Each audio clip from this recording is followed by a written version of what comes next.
નમસ્કાર મારા વાલા વિદ્યાર્થીઓ, આજે આપણે ભૌતિક વિજ્ઞાનના પ્રકરણ 3 પ્રવાહ વિદ્યુતના સ્વાધ્યાયના દાખલાની શરૂઆત કરવા જઈ રહ્યા છીએ. પ્રકરણ 3 પ્રવાહ વિદ્યુત.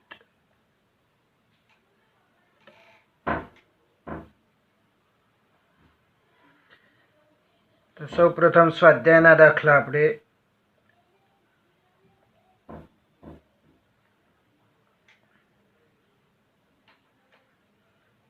સ્વાધ્યાયનો 1 નંબરનો દાખલાની રકમ. કારની એક સંગ્રાહક બેટરીનું EMF 12 વોલ્ટ છે.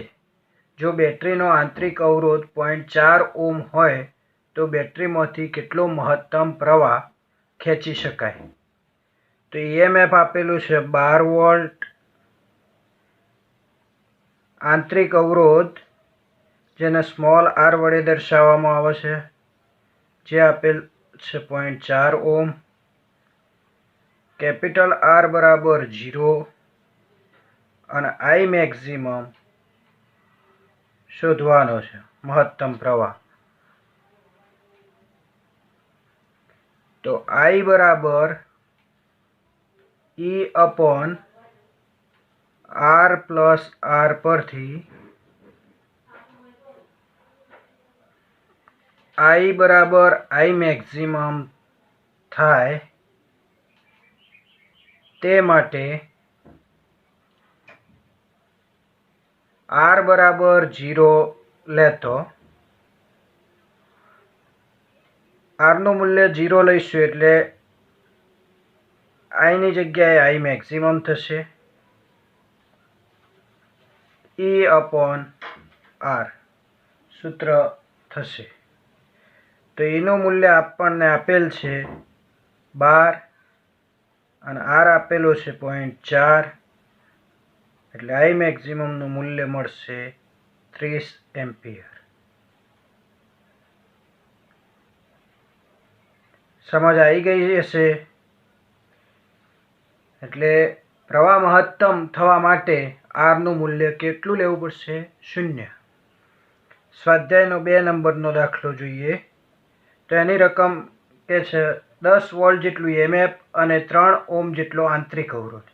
એટલે EMF E બરાબર આપેલ છે 10 વોલ્ટ.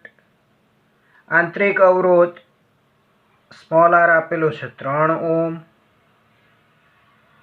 ધરાવતી બેટરીને એક અવરોધક સાથે જોડવામાં આવે છે. અવરોધક R સાથે જોડવામાં આવે છે. તો પરિપથમાં પ્રવાહ 0.5 એમ્પિયર વહેતો હોય તો અવરોધનો અવરોધ કેટલો હશે? એટલે કેપિટલ R શોધવાનો છે.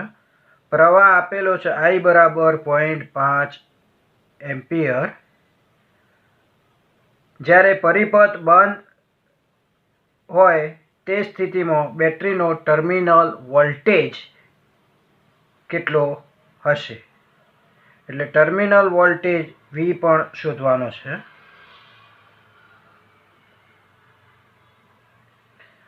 તો હમણાં જ આપણે જે રીતે સૂત્ર જોઈ ગયા એ જ મુજબ I બરાબર E upon R plus R થશે. તો આપણે શોધવાનો છે કેપિટલ R, એટલે આપણે R પ્લસ R બરાબર E અપોન I. એટલે R પ્લસ Rના I ની જગ્યાએ લઈ ગયા તો R પ્લસ R બરાબર E બાય I થશે. તો R is equal to E by I minus small r થશે. એટલે E ની વેલ્યુ આપેલી છે 10, I ની વેલ્યુ આપેલી છે 0.5 ઓછા R 3. એટલે 10 ભાગ્યા 0.5 કરશો એટલે 20 ઓછા 3 બરાબર 17 ઓમ.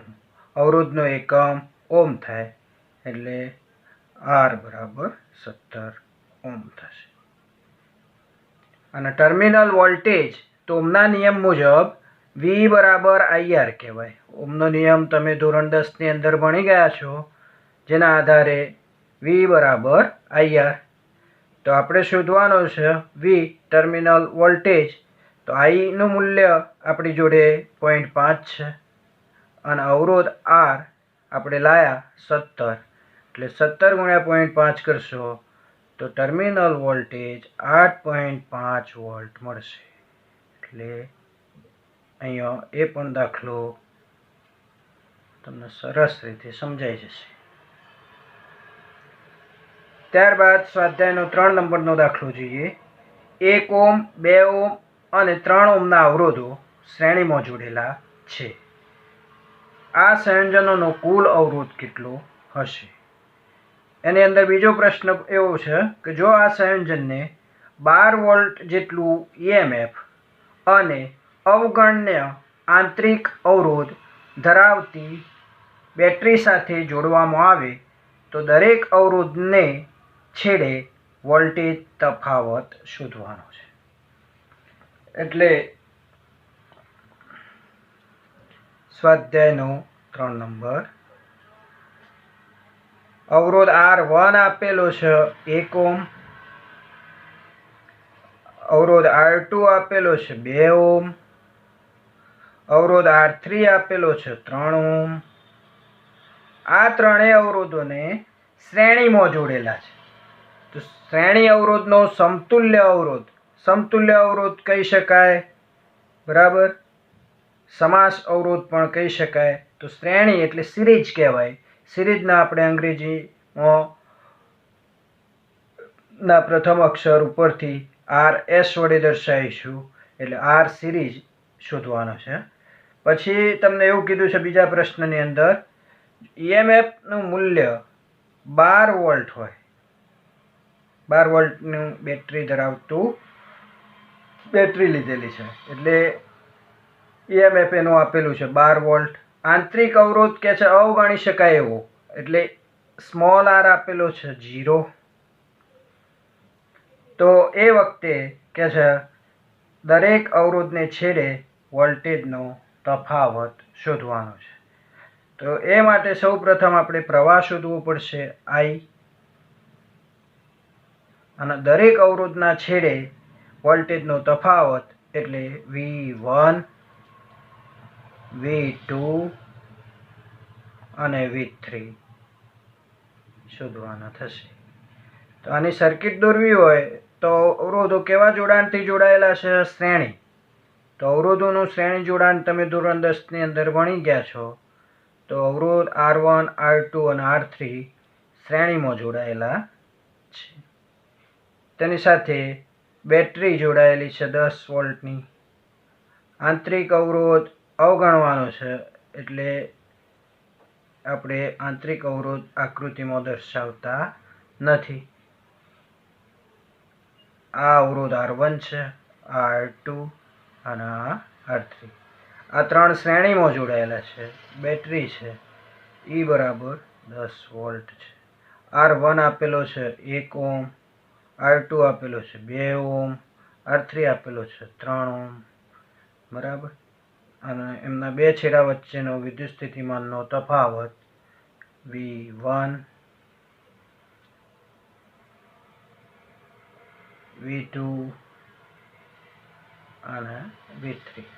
શ્રેણી જોડાણ હોય ત્યારે વિદ્યુત સ્થિતિમાનનો તફાવત જુદો જુદો મળે. દરેક છેડા વચ્ચે વિદ્યુત સ્થિતિમાનનો તફાવત જુદો જુદો. પ્રવાહ કેવો મળે? સમાન મળે. I દરેક ઘટકમાંથી વહેતો પ્રવાહ I સમાન હોય. ધારો કે બેટરીમાંથી અહીંયાથી I જેટલો પ્રવાહ પસાર થતો હોય તો અહીંયાથી R1 માંથી પસાર થતો પ્રવાહ પણ કેટલો થશે? I જ થશે. R2 માંથી પસાર થતો પ્રવાહ પણ I જ થાય, અને R3 માંથી પ્રવાહ I જ થાય. અને એ પ્રવાહ આગળ વધી I બેટરીમાંથી નીકળ્યો તો I પાછો બેટરીમાં આવી જશે. બરાબર. તો આ રીતનું પરિપથ દોરી શકાય. પરિપથ ના દોરો તો પણ ચાલી જાય.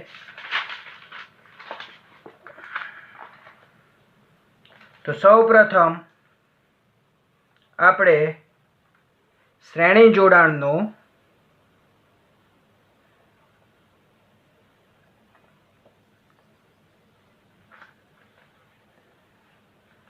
સમતુલ્ય અવરોધ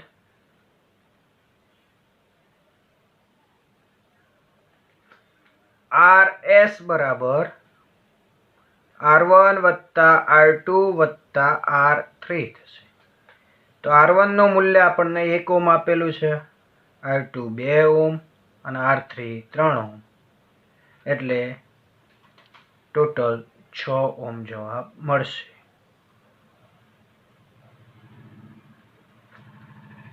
ત્યારબાદ આપણે બીજા પ્રશ્ન માટે જોઈએ.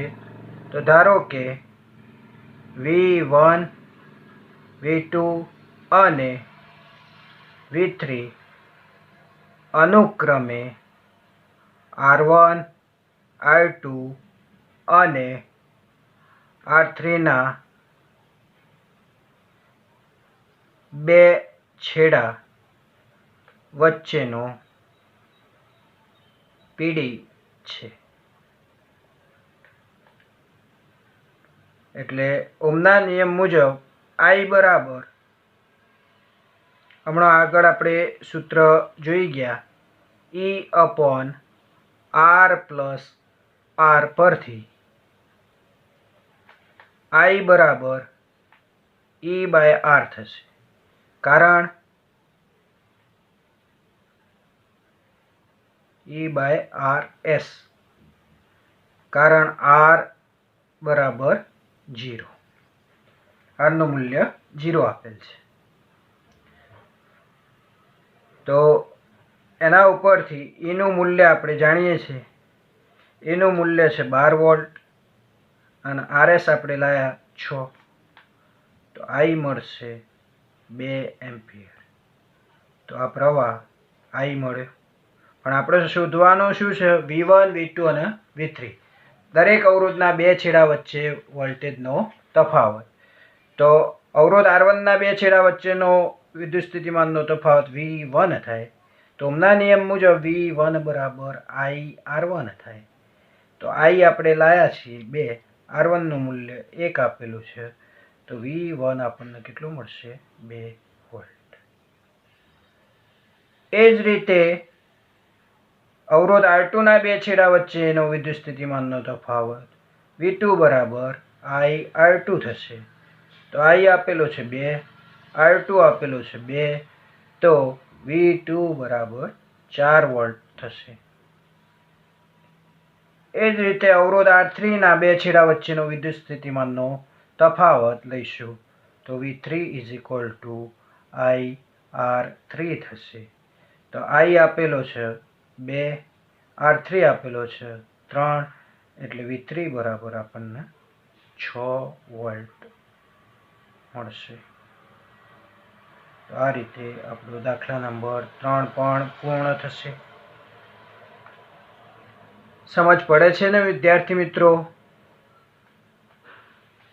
એટલે આ દાખલા તમારે ઘેર ફેરબુકની અંદર 3 વખત, એક વખત, જ્યારે રફ બુકની અંદર 2 વખત ગણવાના રહેશે. દાખલા નંબર 4 ની રકમ જોઈએ. સ્વાધ્યાયનો 4 નંબર. 2 ઓમ, 4 ઓમ અને 5 ઓમના 3 અવરોધો સમાંતરમાં જોડેલા છે. તો આ સંયોજનનો કુલ અવરોધ કેટલો થાય? બીજો પ્રશ્ન એની અંદર કહે છે, જો આ સંયોજનને 20 વોલ્ટ જેટલું EMF અને અવગણ્ય આંતરિક અવરોધ ધરાવતી બેટરી સાથે જોડવામાં આવે તો દરેક અવરોધમાંથી વહેતો પ્રવાહ અને બેટરીમાંથી ખેંચાતો કુલ પ્રવાહ શોધો. તો અહીંયા તમને સમાંતર જોડાણ આપેલું છે. તો અવરોધોનું સમાંતર જોડાણ ધોરણ 10 ની અંદર તમે ભણીને આવ્યા છો. તો અવરોધોના સમાંતર જોડાણ માટે સમતુલ્ય અવરોધનું સૂત્ર શું થાય?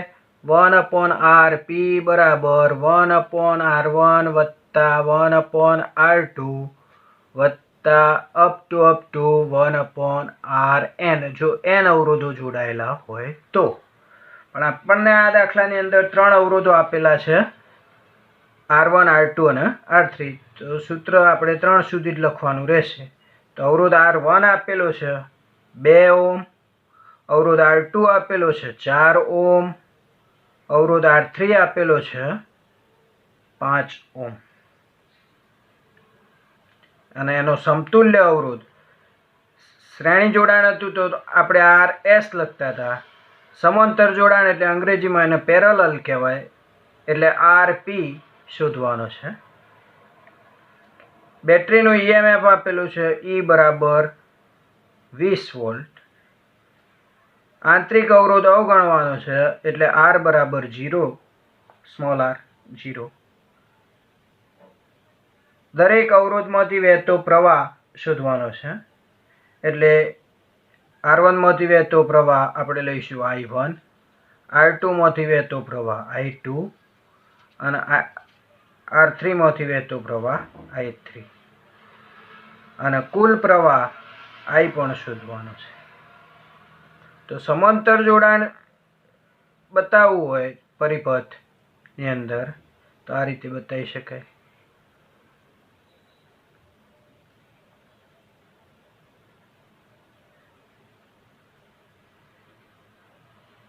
અહીંયા 3 અવરોધો સમાંતર જોડાણથી જોડાયેલા છે. એની સાથે બેટરી જોડેલી છે જેનું EMF 20 વોલ્ટ છે. તો આ સમાંતર જોડાણનો પરિપથ થશે R1 R2 R3. તો બેટરીનું EMF આપેલું છે E બરાબર 20 વોલ્ટ. તો બેટરીના ધન છેડામાંથી, મોટો છેડો હોય ધન છેડો, નાનો છેડો હોય ઋણ છેડો, તો ધનમાંથી I જેટલો પ્રવાહ બહાર નીકળશે. તો એ I જેટલો પ્રવાહ બહાર નીકળે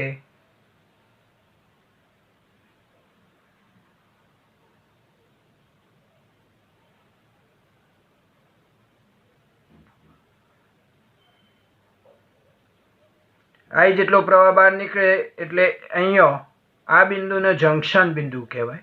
જંકશન બિંદુ એટલે શું? તો જંકશન બિંદુ એક કરતો વધારે વાહકો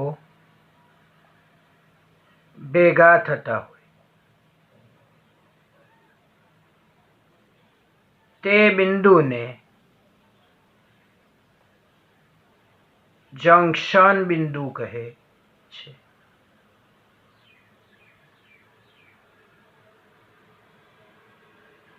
બ્રાન્ચ પોઈન્ટ જેને ઇંગ્લિશમાં કહેવાય, બ્રાન્ચ પોઈન્ટ. તો આ જે બિંદુ છે એ જંકશન બિંદુ થાય. તો જંકશન બિંદુ આગળ પ્રવાહ 3 ભાગમાં વિભાજિત થાય છે. તો R1 માંથી વહેતો પ્રવાહ I1, R2 માંથી વહેતો પ્રવાહ I2 અને R3 માંથી વહેતો પ્રવાહ I3 થશે. એટલે અહીંયા આગળ જતો એ પ્રવાહ I1, I2 અને I3 થશે. આ 3 પાછા આ જંકશન બિંદુ આગળ ભેગા મળે. અહીંયા છૂટા પડ્યા હતા આ જંકશન બિંદુ આગળ, તો આ જંકશન બિંદુ આગળ ભેગા થશે. ભેગા થઈ 3નો સરવાળો થાય એટલે કુલ પ્રવાહ આપણને પાછો I જેટલો મળે. લઈને કેટલો નીકળ્યા હતા? I જેટલો. તો પાછો કેટલો મળવો જોઈએ? I જેટલો પ્રવાહ મળવો જોઈએ. તો એ આપણને I જેટલો પ્રવાહ મળી ગયો. તો સૌ પ્રથમ સમાંતર જોડાણ છે એટલે સમાંતર જોડાણ માટે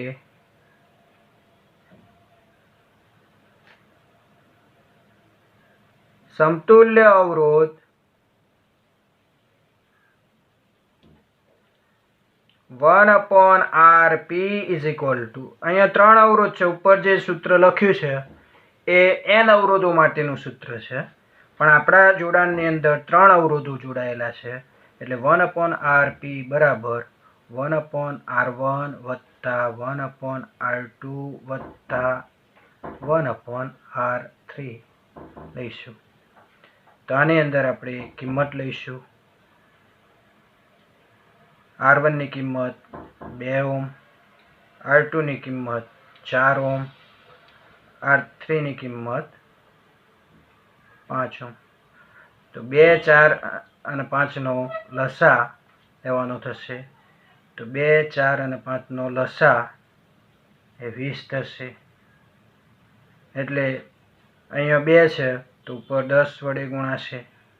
અહીંયા નીચે 4 છે એટલે ઉપર 5 વડે ગુણાશે.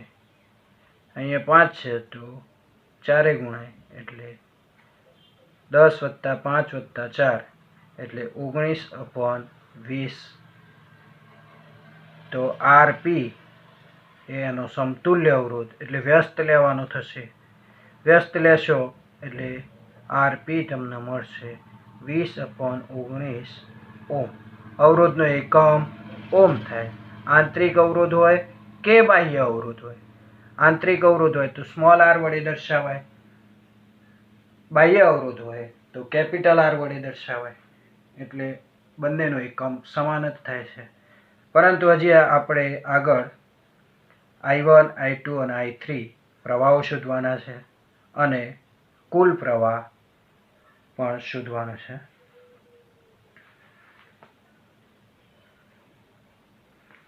તો ધારો કે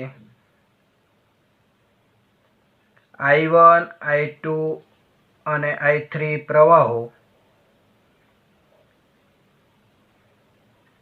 અનુક્રમે અવરોધો R1, R2 અને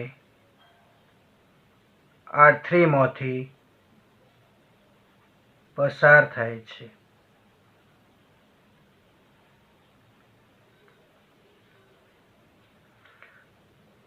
તો ઓહ્મના નિયમ મુજબ જેમ V બરાબર IR કહીએ છીએ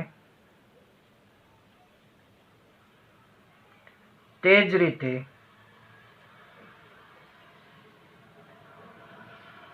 E બરાબર IR કહી શકાય. આ લખવાની જરૂર નથી, પણ આ સમજાવવા માટે તમને કહું છું. બેટરીના ટર્મિનલ વોલ્ટેજ V બરાબર IR લખાય તે જ રીતે E બરાબર IR કહેવાય. તો E બરાબર આપણા શોધવાનો છે I1. તો I1 શોધવા માટે આપણે I ને કરતા બનાવીએ તો I બરાબર E/R થાય.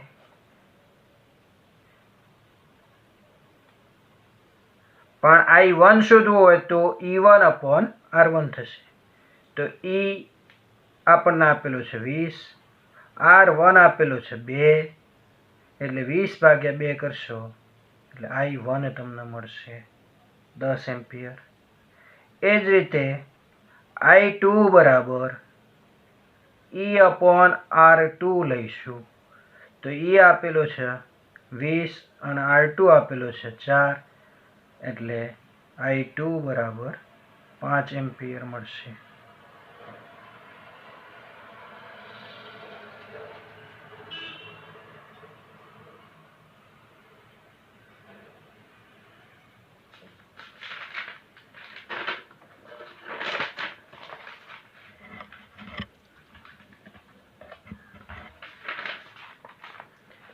એ જ રીતે પ્રવાહ I3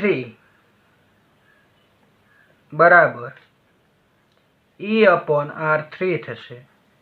તો એનું મૂલ્ય 20, R3 નું મૂલ્ય તમને આપેલ છે 5. તો I3 બરાબર 4 એમ્પિયર મળશે. આ કુલ પ્રવાહ શોધવા માટે આપણે બે રીતે શોધી શકીએ. તો I બરાબર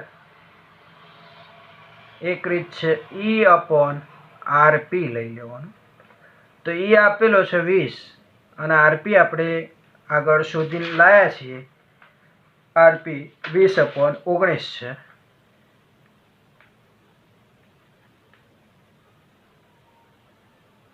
તો 20 કેન્સલ થશે અને 19 કયો જશે અંશમાં, એટલે I બરાબર 19 એમ્પિયર. કોઈ આ રીતે ના શોધવું હોય તો અથવા બીજી રીત પણ છે કુલ પ્રવાહ શોધવા માટેની. તો I બરાબર I1 વત્તા I2 વત્તા I3. તો I1 આપણે લાયા હતા 10 એમ્પિયર, I2 આપણે લાયા છીએ 5 એમ્પિયર અને I3 લાયા છીએ 4 એમ્પિયર. તો 10 વત્તા 5 વત્તા 4 બરાબર 19 એમ્પિયર. એ જ રીતે કુલ પ્રવાહ આપણે શોધી શકીએ છીએ. એટલે અહીંયા એક્ઝામ્પલ 4 પણ પૂરો થયો છે. હવે નવો એક્ઝામ્પલ આપણે જોઈશું, એક્ઝામ્પલ 5. એક ગરમ કરવા વપરાતા ઘટક તારનો ઓરડાના તાપમાને 27 ઓરડાનું તાપમાન 27 ડિગ્રી સેલ્સિયસ આપેલ છે. અવરોધ 100 ઓહ્મ છે. જો અવરોધકના દ્રવ્યની અવરોધકતાનો તાપમાન ગુણાંક 1.7 ગુણ્યા 10⁻⁴ ડિગ્રી સેલ્સિયસ ઇન્વર્સ છે, તો તારનો અવરોધ 117 ઓહ્મ થાય ત્યારે તારનું તાપમાન કેટલું થાય? તો સ્વાધ્યાયનો 5 નંબર. તો R1 આ સૂત્ર, આ દાખલો આપણે બે રીતથી ગણવો છે, એટલે એને R1 એ કહીશું અથવા R0 એ કહીશું. તો R1 અથવા R0 બરાબર 100 ઓહ્મ. પણ કેટલા તાપમાને? ઓરડાના તાપમાને. તો ઓરડાનું તાપમાન T1 અથવા એને આપણે θ0 તાપમાન કહીશું. તો એ 27 ડિગ્રી સેલ્સિયસ છે. તો કે છે દ્રવ્યની અવરોધકતાનો તાપમાન ગુણાંક 1.7 ગુણ્યા 10⁻⁴ ડિગ્રી સેલ્સિયસ ઇન્વર્સ છે, તો તારનો અવરોધ 117 ઓહ્મ થાય. એટલે બીજો અવરોધ આપ્યો છે R2 અથવા એને Rθ કહીશું. એ આપેલો છે આપણને 117 ઓહ્મ. ત્યારે તારનું તાપમાન કેટલું થાય? તો તારનું તાપમાન T2 અથવા એને આપણે θ કહીશું. એ કેટલું થાય? અને અવરોધકતાનો તાપમાન ગુણાંક આલ્ફા આપેલો છે. આલ્ફા બરાબર 1.7 ગુણ્યા 10⁻⁴ ડિગ્રી સેલ્સિયસ ઇન્વર્સ. તો સૌપ્રથમ આપણે R2 બરાબર પ્રથમ રીત, R2 બરાબર R1 કૌંસમાં 1 plus alpha T2 minus T1 પરથી. તો R1 ના અંદર ગુણશો તો R1 વત્તા R1 આલ્ફા કૌંસમાં T2 માઇનસ T1 થશે.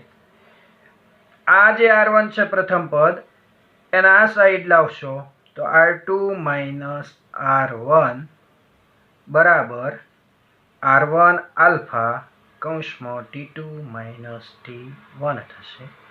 એટલે આપણે શોધવાનું છે T2, એટલે T2 માઇનસ T1 બરાબર R2 minus R1 divided by R1 alpha સૂત્ર મળશે. એટલે આપણે T2 શોધવાનું છે, એટલે માઇનસ T1 બરાબરની બીજી સાઈડ લઈ જતો R2 minus R1 upon R1 alpha વત્તા T1 સૂત્ર મળશે. આની અંદર હવે કિંમતો મૂકવાની થશે.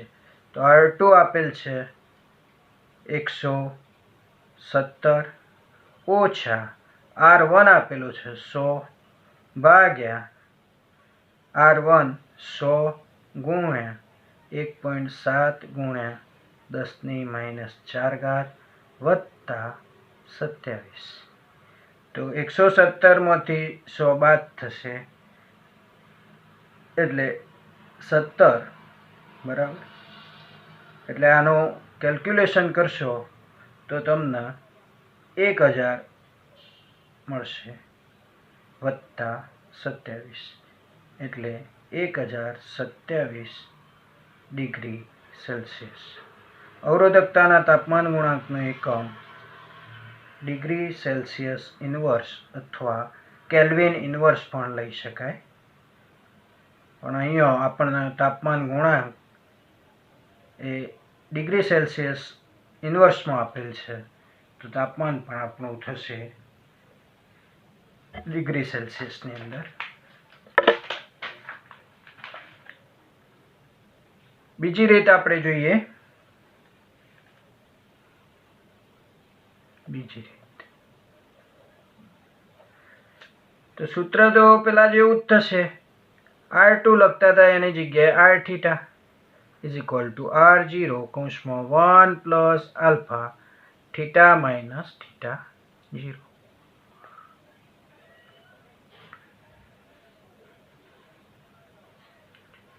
તો આના માટે પણ એ જ રીતે R થીટા બરાબર R0 વત્તા R0 alpha theta minus theta 0. તો R0 આ બાજુ જશે એટલે R થીટા માઇનસ R0 બરાબર R0 આલ્ફા કૌંસમાં થીટા માઇનસ થીટા 0. તો theta minus theta 0 is equal two R theta minus R0 ભાગ્યા R0 આલ્ફા. એટલે થીટા બરાબર R theta minus R0 upon R0 alpha વત્તા થીટા 0. આ બીજી રીત આપણે કીધી, પણ સૂત્ર જુદું. બુક પ્રમાણે સૂત્ર આ છે એટલે બુક પ્રમાણે સૂત્ર લઈએ તો આ રીતે આપણે ગણી શકીએ. મેં સંકેત બદલ્યા છે એટલે એ રીતે મેં તમને સંકેત બદલીને પણ બતાવ્યું. એ સરળતા રહેશે. એટલે R થીટા તમને આપેલો છે